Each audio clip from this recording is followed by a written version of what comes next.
we feel like we really served a good purpose. When I started my career, I always had 7, 8 in-running nip point cases where the rollers come together. We started suing those machinery manufacturers. When we hit them with a significant verdict, that has now totally eliminated those cases because we solved that problem. Right. With the legal system, which is the way the system was supposed to work. There's virtually no asbestos in the marketplace today. Same thing with vehicle rollovers. Now you don't see that because the industry got tired of paying verdicts Sure. and solved the problem.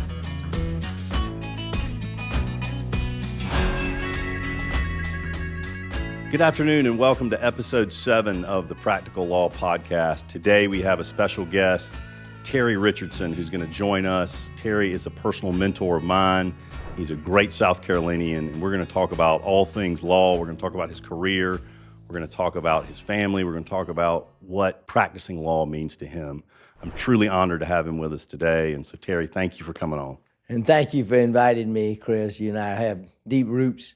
Oh, yeah. Personally, and it's a pleasure to be with you. Absolutely. For folks that don't know, I think I told you this earlier, the first wrongful death case I ever did was with you, the Aubrey Hayward case. And it was there could not have been a better way to enter the practice of law than doing that case with you. Well, I appreciate you saying that. Yes, we work all the time with other lawyers. That's sort of our model, and I thoroughly enjoy working with people all over the state like that. Well, let's talk about you, Terry. I want to just, you've been practicing law for how long now? This is my 51st year.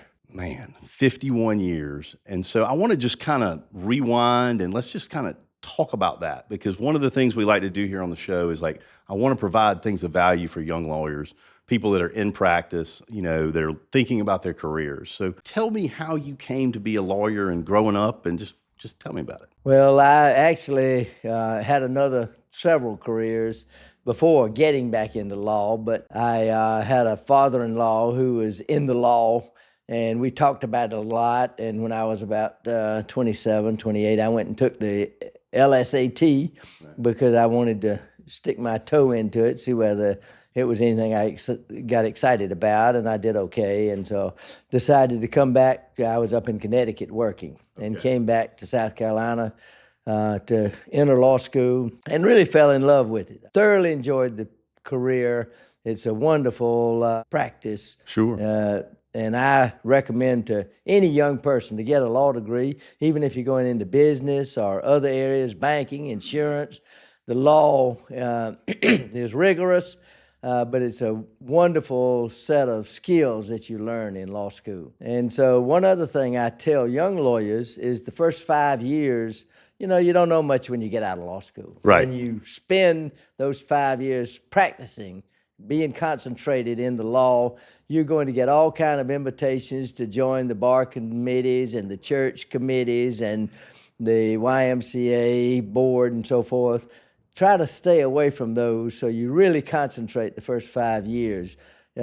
We all want to give back, and lawyers, I think, have a particular responsibility to give back because of the skills we learn from law school. But don't rush into that. Sure. Learn to practice law first. Get your skill set locked in, know what you're trying to do, learn your craft. Correct.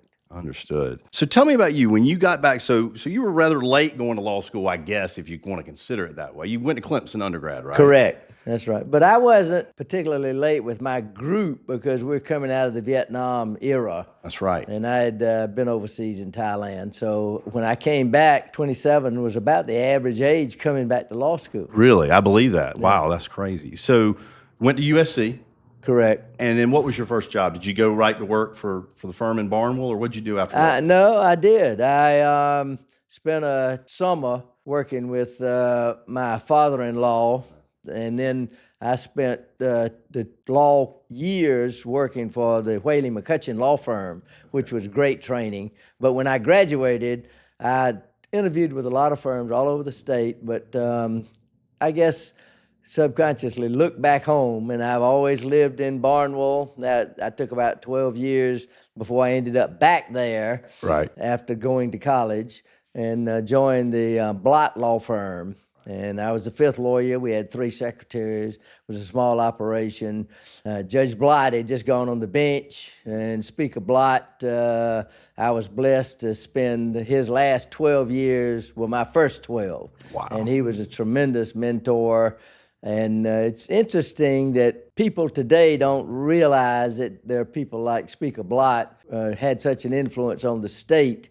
And, of course, Judge Blott is now not even known. And my father-in-law, Bubba Ness, is somebody that only the old people recognize. But they were tremendous mentors for me. Let's take a minute and talk about each of those folks, if we could, because I as a younger lawyer, I always admired all 3 of those guys. They're really legends of the South Carolina legal community, if you know what you're talking about, right? I think a lot of people, and particularly young lawyers who are out there practicing, they don't understand the influence and the impact that these men had on what we do today. And I think it's tremendous. So let's talk about Speaker Blott. Just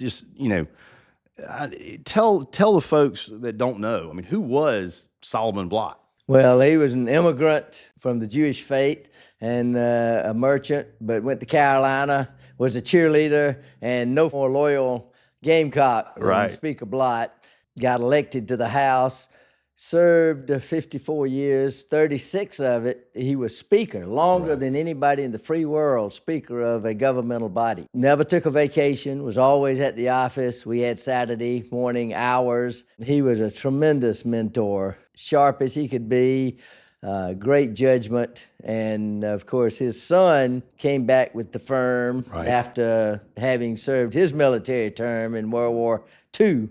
And went to law school and then joined his father. They tell the story about his father said, go back and read all the old files. You can't handle anything until you've read through all those files. And his son was practicing law before he knew about it. But he was a great trial lawyer in his own right, and then joined the bench as a federal judge in about 1972. And I joined the firm right after he went on the bench. And he served on the bench until... When, Terry? Well, about 7 or 8 years ago. Right. Yes, and he and his father were working right up until the time of their death. Right.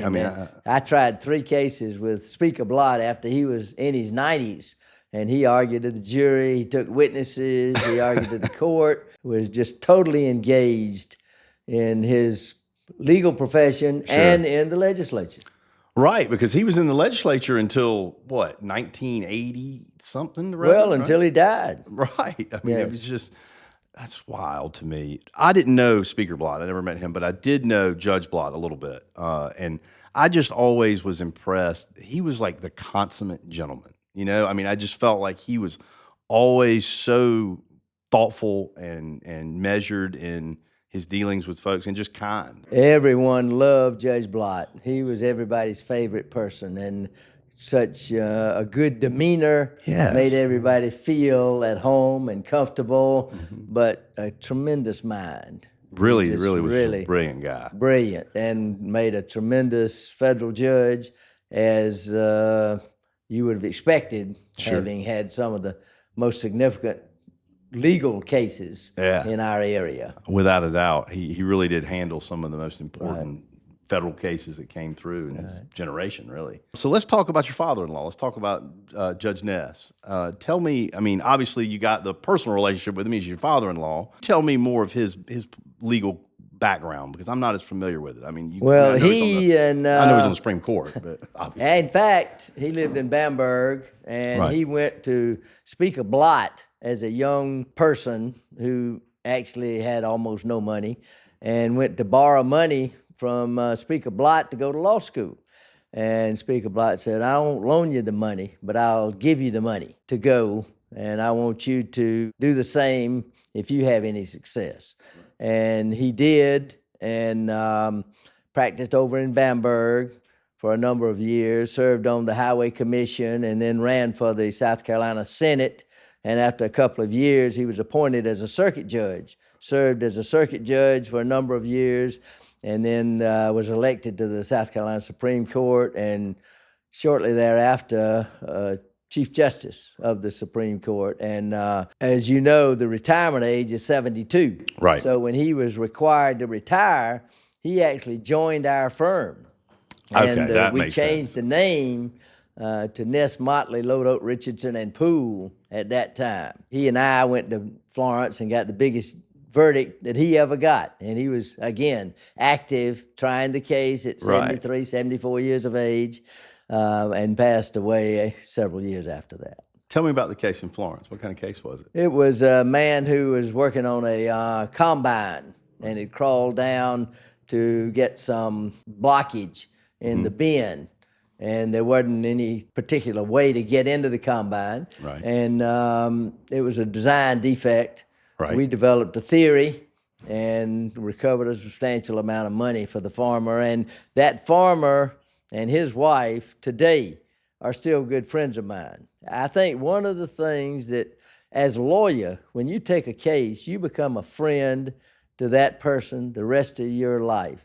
And I keep a list in the car and call a lot of old clients. It makes me feel good to see the success that they've had when we've given them a little bit of financial ability and relieve some of the burdens from injuries like that. And so I really value those friendships through the years. Absolutely. You know, one of the things that I want to kind of transition into is your legal career. You know, you learn from these titans that we were just talking about, but you did some amazing things. And so let's talk about, we were reading that article, July 10th of 1976, and I'm just going to read the headline and let you tell the story. And it's construction worker sues 17 companies. And it goes in here, and you're quoted as saying, you know, this is one of the first cases in the Southeast covering asbestos-related exposure. So tell us about that, Terry. How did you become one of the pioneers in this? Well, we were extremely fortunate. You know, everybody builds on others. There's so many people you could talk about that contributed to what I view as the renaissance of the plaintiff's practice through the 70s, 80s, early 90s. Just was a dynamic time to be a plaintiff's lawyer. And so we'd written some articles about the long statute of limitations in South Carolina, and that other lawyers could potentially consider taking advantage of that. And some lawyers in Tennessee had some asbestos victims who were dealing with a one-year statute in Tennessee, and called somebody, we don't even know who, down in Beaufort. And they said, you know, a couple of young guys in Barnwell are doing this product's work, and you ought to call them. And they called us. We met them in Greenville, and they gave us some documents and a couple of cases. We started working with them, and that was one of the first cases we filed. Workers' comp lawyers were doing these cases all over the United States. Right. And we had some success in the third-party actions, not suing the employer, but suing the manufacturers of asbestos. Therefore, these comp lawyers associated us in virtually every state in the nation. And we were blessed to have built a network of co-counsel throughout the country handling those cases. And we, of course, would specialize in liability, sophisticated medical, and so forth. And the local counsel would do all the local work. And it was a tremendous model to provide for those workers in a way that was beneficial to both. And that's the one thing I want to hit on is that gets lost in sometimes when we talk about this, but this was helping people that had essentially been poisoned by where they worked. Exactly. And, you know, helping families that were going through hell, I imagine. Oh, yes. Asbestos causes horrifically bad cancers, fibrosis of the lungs, and other medical problems. And we feel like we really served a good purpose. And in fact, there's virtually no asbestos in the marketplace today. One of the things you and I talked about earlier, when I started my career, I always had 7, 8, 10, 12 in-running nip point cases where the rollers come together and they didn't have guards on them and so forth. And we started suing those machinery manufacturers. Right. The OSHA would come in and give them a $100 fine. Well, when we hit them with a significant verdict to compensate these people for their serious losses. In fact, one of them, I remember the woman was scalped because her hair got into the in-running nip points. Oh, my gosh. That has now totally eliminated those cases. I haven't had an in-running nip point in 25 years because we solved that problem with the legal system, which is the way the system was supposed to work. Same thing with vehicle rollovers. We used to have Volkswagen rollovers, Bronco, and so forth, the CJ5 Jeep cases. Yeah. And now you don't see that because the industry got tired of paying verdicts and solved the problem, which is, I'm glad we don't have those cases. Well, and that's kind of the whole purpose. What you hope to do is to affect that public change or that for-profit change in the private sector. That's right. And so we've basically eliminated asbestos from the marketplace completely. That's an amazing thing. So you had the asbestos, and then I know, Terry, from the Ness firm that you're part of, got to be pretty big at one point. I mean, y'all grew that firm to how many lawyers did you have? Well, at one time, we'd gotten up to 75 lawyers. Wow. And then since then, you've been a part of two other very successful firms. You're with Richardson Thomas now. And then in between that, you were with, and this is where we first met, when you were at Richardson, Patrick, Westbrook, and Brickman, right? Right. That's right. Those lawyers are all friends of mine. They're still good firms and great people. I have great relationships with them. But, you can't work with more than maybe a handful of lawyers and then all your support staff around it. And so bigger is not necessarily better. And I could not be happier with every situation. The first firm was great. The second firm, we started with 6 or 8 and thought we were big enough and grew it to 30-something lawyers. And then the core group that I was working with pulled out. We now started our present firm of Richardson Thomas, and it's working out wonderfully. It is. It's a great firm. We were just talking about this. I love everybody you work with. I mean, really, it's a great group of lawyers. They're lucky to have you. Well, I'm lucky to have them. They're all young, bright, energetic, hardworking, and great lawyers and great people. So one of my favorite things about starting and growing a law firm, and we're a similar size, we're 6 lawyers, is I really like watching particularly younger lawyers develop and find themselves in the law and kind of, gain that love for it that I have and I know you have. And so let's talk for a second about message to those younger lawyers that were out there. You gave that great advice about, hey, just focus on your craft for the first 5 years.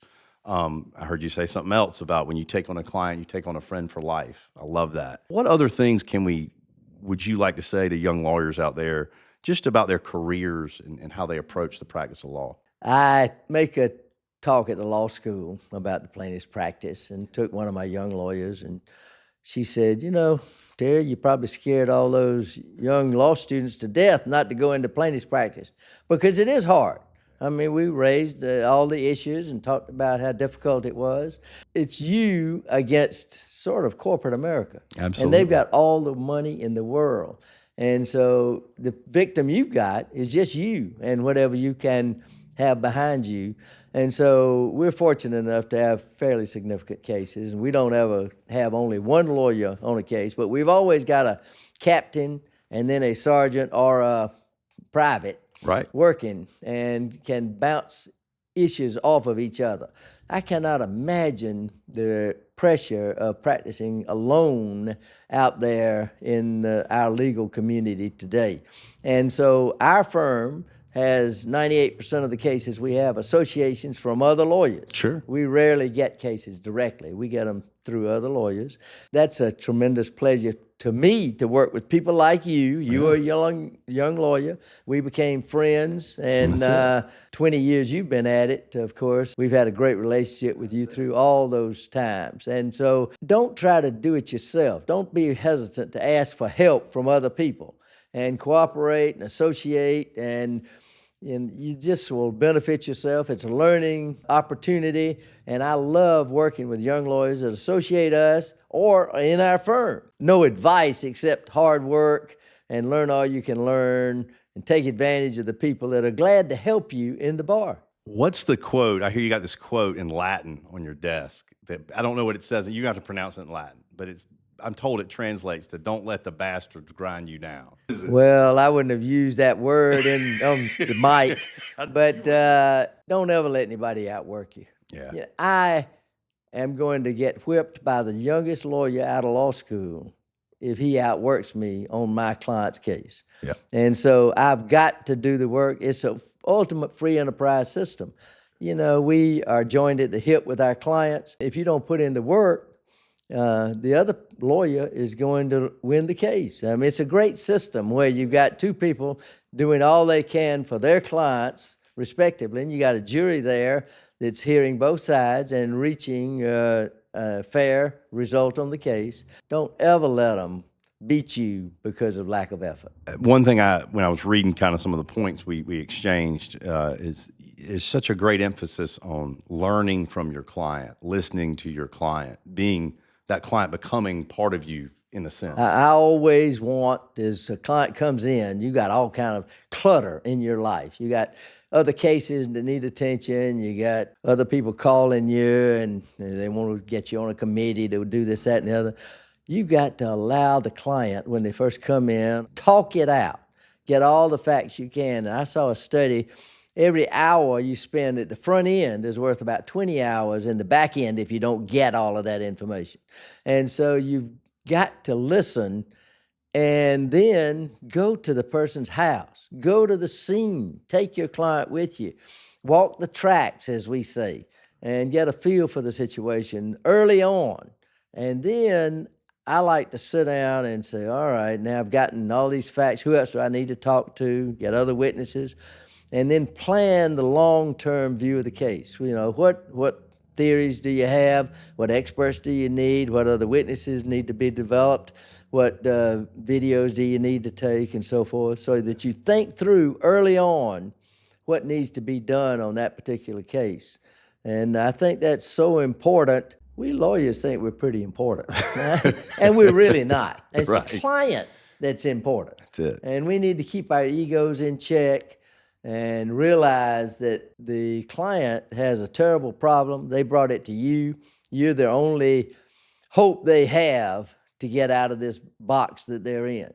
And so they deserve your attention. And if you don't have time to do that, take less cases. Take less cases. Amen. Amen. Or refer cases out to good lawyers who Yes, do have the that's time, right. right? That's right. I think that's one of the most amazing things about the plaintiff's practice of law is you really can take on more cases if you're willing to collaborate and bring in other firms that have the manpower and more particularly the expertise on a myriad of cases. Something that really resonated with me is it's scary to be out there on your own. Well, that's when we first met, that's exactly what I was. I clerked for Cordell Maddox for 1 year, and then it was 2009, nobody would hire me. And so I just started the law firm, and it was me, and it was nothing I would ever recommend because I was a malpractice case waiting to happen, literally. But thankfully I had good friends and people that like you that, when big cases came in, I knew where to send them and learn from, other people. But I agree with you. It would be incredibly scary to just be out of law school with very minimal experience, just running your own shop. But there are people out there that'll help you. There are so many resources. You don't have to do it alone. That's exactly right. And I think that's the lesson there. I want to talk a little bit we've talked a lot about the client. I think that's very important. I want to talk a little bit more about where we see the practice of law heading. One of the things you'd mentioned was, and you and I have been dealing with this, is there's a lot of, noise out there and efforts to change our judicial system and our civil justice system in particular. I'm a big believer that the arc of justice is moving in the right direction, but it's always not moving in that direction. And so when I started, it was justice one case at a time. You got the client, you worked in the legal system within the courts and so forth. Through the years, the corporations have taken the battle to the legislature, and they're doing everything they can to frustrate the rights of the poor, the disadvantaged, the downtrodden, and limit their ability to recover by caps on damages and so forth. Although I've got a lot of good friends in the legislature, most of them are not lawyers. Right. And they are taking 250 years of the evolution of the law and changing it with legislative changes and don't really appreciate what they're doing. Sure. And I've even had some legislators come to me after they pass these draconian laws with caps on them and say, wait a minute, did we do that? My child got hurt and he's entitled to recover. And I say, no, with all due respect, you pass that law and frustrate the ability for your relative or child to get an adequate recovery in that situation. And so it just really is tragic to me to see a system I think is absolutely wonderful, changed by people who don't have the education and the sophistication to deal with the complexity of the law. Well, and they just don't deal with it every day like we do, right? In the sense of like, when you handle cases every day, you're seeing the application of that law and how it applies in real life on a daily basis, right? And then you go to a legislative session and, you've got a one-page bullet point thing that says, you need to vote for this bill or it's, the sky's going to fall. And so I think you're exactly right. I mean, I think it's a scary time in that sense. Well, and it's important for lawyers to get involved in that legislative process. Run for office, lobby, go talk to your legislators, explain to them what's going on. I think that there's that evolution from justice one case at a time to the more macro dealing with the systems is scary to me and are not always going in the right direction. What can we as plaintiff lawyers do better? As a group, right? Or as a profession, I get a lot of flack when we're down at the legislature talking to people about, all we see is billboard lawyers all day long, right? What can we as plaintiffs lawyers do better to help our brand? I don't care whether it's raising your child or being a lawyer. We all need to be good role models and set the standard to a high plane and do the right thing. Legislators that I get the ear of and can spend the time talking to are not bad people.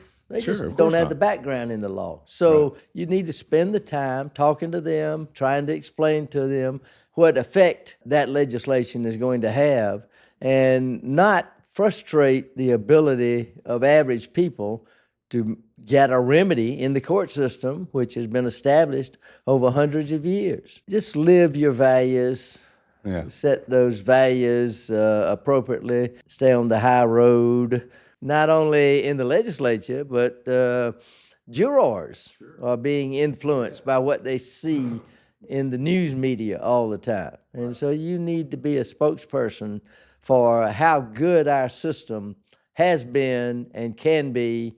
And I saw the evolution from the 70s through this renaissance of the practice of law, and some of my best friends are corporate lawyers on the other side of cases, defending their cases. They're entitled to a lawyer, of course, but they understand too that the system is being bastardized and not in a helpful way.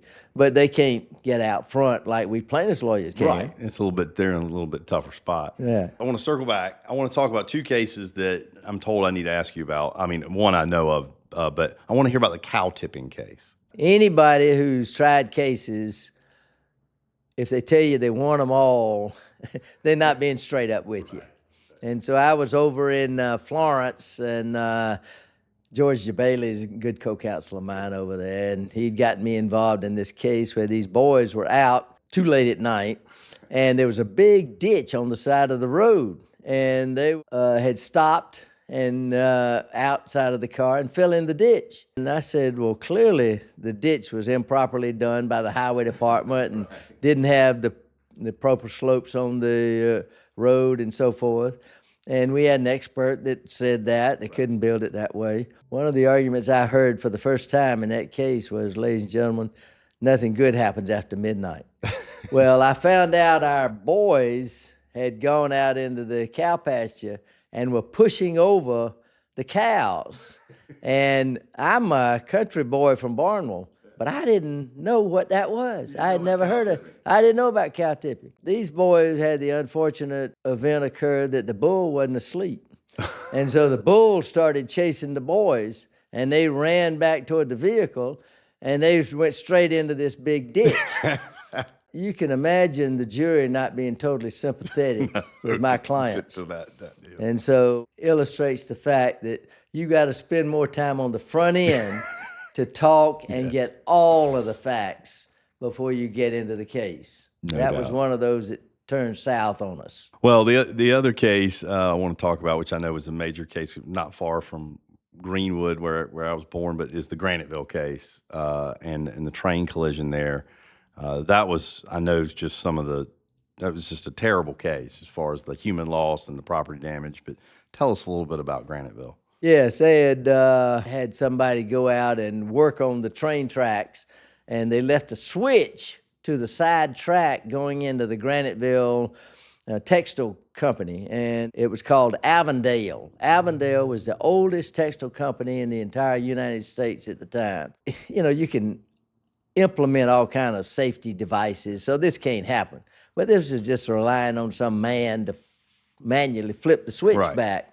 And he didn't flip it back, and so a train came at 55 miles an hour, hit the side track, and 75 cars were backed up. 6 of them went off the road. One of them punctured a container of chemicals, and those chemicals then polluted the entire Avondale mill, destroyed all their rollers, the computers, the controls, killed 9 people. They had to evacuate the entire community of 5,000. 500 were personally injured from those fumes. We were hired to help a number of those death cases, and the 500, we filed a class action for them, and then the evacuation of the 5,000, and it was really a good group of plaintiffs' lawyers that worked together cooperatively, and we got rid of those cases in about 3 years. Wow, all of them. Yeah, virtually all of them. And we're able to help the mill in particular, in addition to the fact we represented the mill itself, in addition to the personal injury. The railroads have cleaned up that problem. They don't allow manual control of those switches anymore. They solved that problem, and that's why another perfect example. Is a tragic example, yes, and a hard lesson to learn. But it wasn't any excuse that it wasn't fixed well before that. And we now have the situation where you can warn against a danger, but if you can design it out, you ought to design out the 100%, right. And so human factors come into play. It's like you're having a rotating fan. You put a frame around it because somebody's going to make a mistake. Right. You can't put a sticker on the bottom of it that says, watch out for the fan. Yeah, some little child's not going to be able to read it, or they not know about it, or you fall in it, or so forth. And if you can design it out, and so engineering principles come into play. If you can design it out, you design it out. And there's a rare case when you can only warn. Right, and sure. Because that's now a problem in some of these cases. We're struggling with that legal principle right now in our court system. I think it's that Yamaha v. Dickerson case. It's a Fourth Circuit case that kind of says that. If it's an adequate warning, you don't have a products case, right? Correct. Jurisprudence is very dangerous. Yes, and you know, they ought to be listening to the engineers on that. Right, no doubt. And that's not a lawyer issue. Right, that's an engineering. It is. Yeah. Okay, well, let's take a step back from the law because I think it would be very incomplete to sit here and talk to you for an hour and not talk about your involvement in the community and your involvement with your family. I don't know your oldest daughter, Katie, but I know that she's a doctor, correct? Correct. Tell us about Katie. Well, she's a wonderful young lady, got a good education in medicine, and now she's the medical director for the bottom 1/4 of South Carolina, works with the COVID, of course, and Zika and all those diseases. And she's had a wonderful career. She's married to a fine young man who's a pediatrician and an outstanding doctor, and they've got 3 kids, and they're doing well. So those are 3 of your grandkids. I know you got 10. And then Matthew and Beth, of course, I know Matthew's at Weish. Right. They've got 3 and freshmen in college, and one senior in high school, and my younger daughter, and they're getting along wonderfully. And we're blessed to have Beth as a lawyer, daughter-in-law, who's doing well. And then the other daughter-in-law, Macon, is married to our baby boy, Jay, who's also a lawyer. Right, and Jay's on the Fourth Circuit Court of Appeals. He right? is. Yeah. And so where does Jay mainly live? Is he in Charleston or Richmond? No, he's here in Columbia. Okay. Yeah.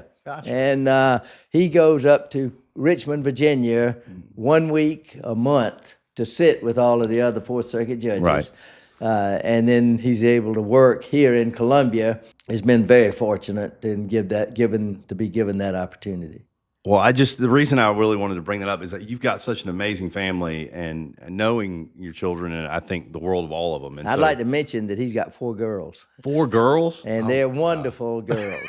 He's got his hands full is what he's got. But I mean, to have 10 grandchildren, 3 immensely successful children, I think that speaks volumes about you as a dad. No, it speaks volumes about my wife, Gail, as a mother. Hey, amen. Talk about her for a second. That's who we haven't talked about. She's a special person. She is. And really been a force in my life. She's no wilting violet and got tremendous friends, but she grew up in Bamberg, went to Queens, and got a master's in library science, and worked in the poverty schools down in our community, Blackville and the Barnwell area. And those students still to this day are calling, seeing her, call her Miss G, and love what all they benefited from her role in Sure. the schools. How old were y'all when you met? Oh, I'm a Methodist. She was a Methodist. We met in Methodist Youth Fellowship in middle school. I was going to say. But we dated through the years, kept in touch, but then got married at 23 and 22. That's so after cool. she was graduating. That's amazing.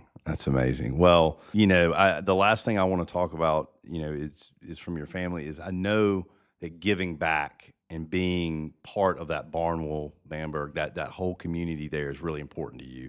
And I know what you've done in early childhood education. And just talk a little bit about how what we do as lawyers, yes, it's public good, but other philanthropy and just kind of what's your Well, philosophy? I will say this. We lawyers are trained uniquely in the law. And so we should try to work in that area, because they're all kind of legal aid societies, poor people. 4 out of 5 poor in South Carolina do not have access to a lawyer. And we are uniquely qualified to serve that need. But through the years, I've also developed this early childhood. The only way we're going to break the cycle of poverty is to educate, and educate them young, first 3-4 years. If they enter 5K not ready to learn, you can make it in life, but you can't reach your full human potential. And so that's an awesome responsibility at that young age. We need to help the parents be good parents. Right.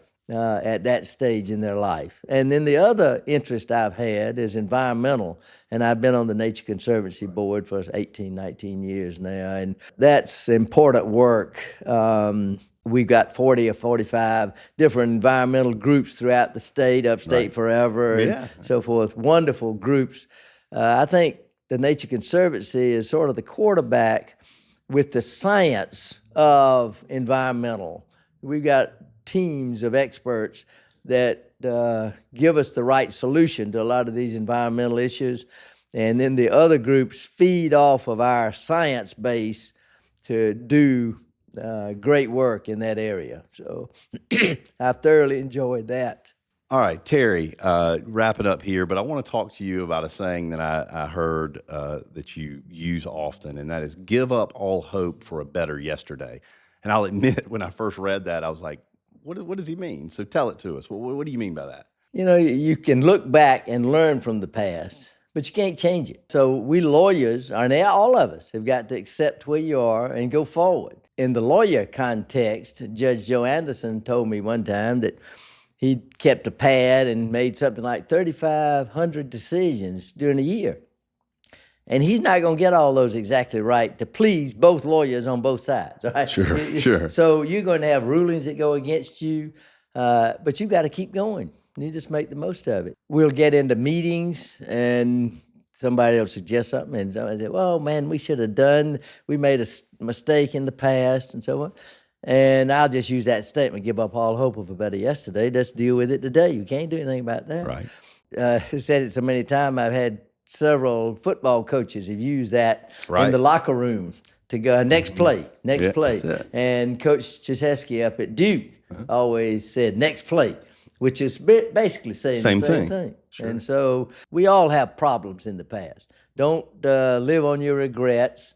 just try to learn and keep going forward. Don't let it beat you twice, Don't right? let it beat you twice. Well, Terry, thank you so much for being here today. This has been awesome. I appreciate the opportunity. It's always a pleasure being with you. My man. Thank you so much. Absolutely. Thank you for joining us for episode 7 of the Practical Law Podcast. It was an honor to have Terry Richardson in today to talk about all things law. Terry is a legend in our legal community, and really more than that, he's a great father and a great philanthropist who's given so much to his community. Also want to give a special shout out to Robert Goings and the Goings Law Firm for hosting us today for this interview. As always, those guys are awesome, and we're thankful for you. Please like and subscribe to the podcast. And if you are a lawyer out there and you'd like to be on the Practical Law Podcast, think you got something to add, shoot us an email to aaron@864law.com, and we'd be happy to get on the horn with you and see if we can work something out. Thanks so much for joining.